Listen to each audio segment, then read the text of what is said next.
Since 2021, I've quietly documented something unprecedented under my microscope in live blood analysis. Structures and behaviours never seen before in living human blood.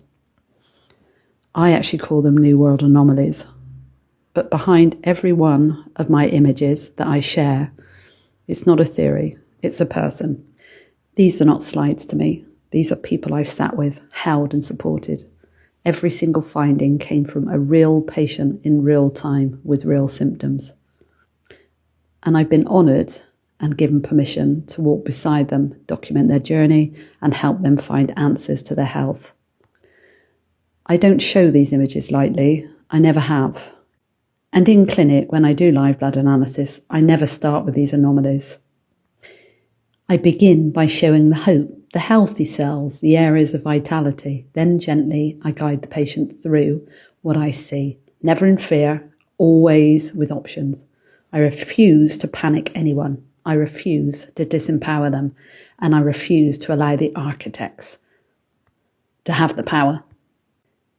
I started with mass clinics, initially dealing with the vaccine injured, where I documented thousands of cases.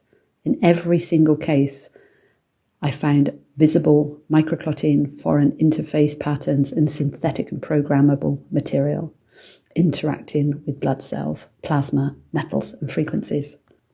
But it didn't end there. It didn't end up with vaccine injured. These changes are universal, regardless of geography, vaccine status or health conditions. My findings include filament structures, actuators, mesogens, quantum dots, nanorobots that we can actually see moving on the screen and actually building. If I leave it on the slide for a few hours, you can actually see the structures build. And these dreadful filaments that we know now are the calamari clots that the embalmers are seeing in the deceased. We also see the same in our EBU lines. These are not transient or artifactual. They build, self-assemble. And I believe this is a deliberate alteration of the human terrain, biologically, neurologically, and spiritually. I also believe that they are administered through multiple routes. The jab, food, water, air, dental anaesthetics, environmental exposure, chemtrail, and energetic programming. I do not believe what I see under the microscope is a random coincidence. These are engineered payloads, designed with intent. They are self-assembling, responsive to frequency, and in many cases coordinated.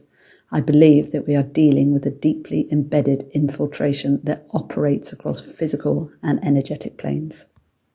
These formations are real.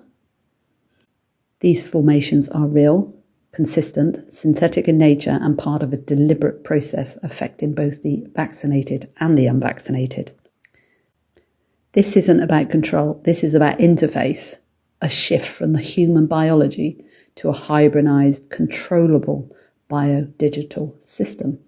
The filaments, dots, actuators, mesogens, they're not random.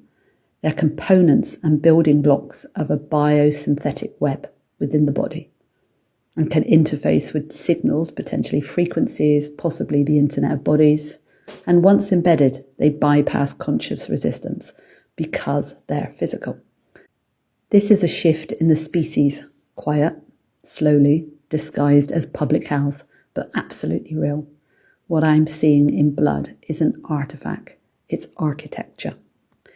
So in my view, the reason it's happening is to rewire the human from the inside out, using synthetic biology as the backbone for a new kind of controllable organism. The agenda, total transformation of the biological human into a compliant node in a larger biodigital system. But we need to create a resistance. Microscopists worldwide need to come up and speak out about this. I know so many in the United Kingdom. They won't speak out. They're too scared to say. You don't need permission to tell the truth.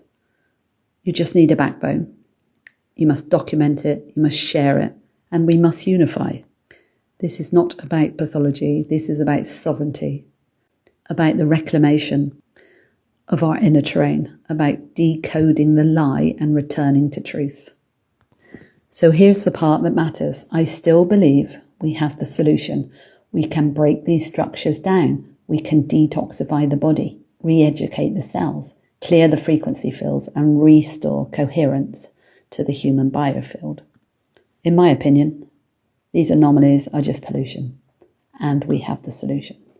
So it's time to step up, treat, inform, and tell the truth. And about claiming back what was always ours, the right to be whole, free, and human.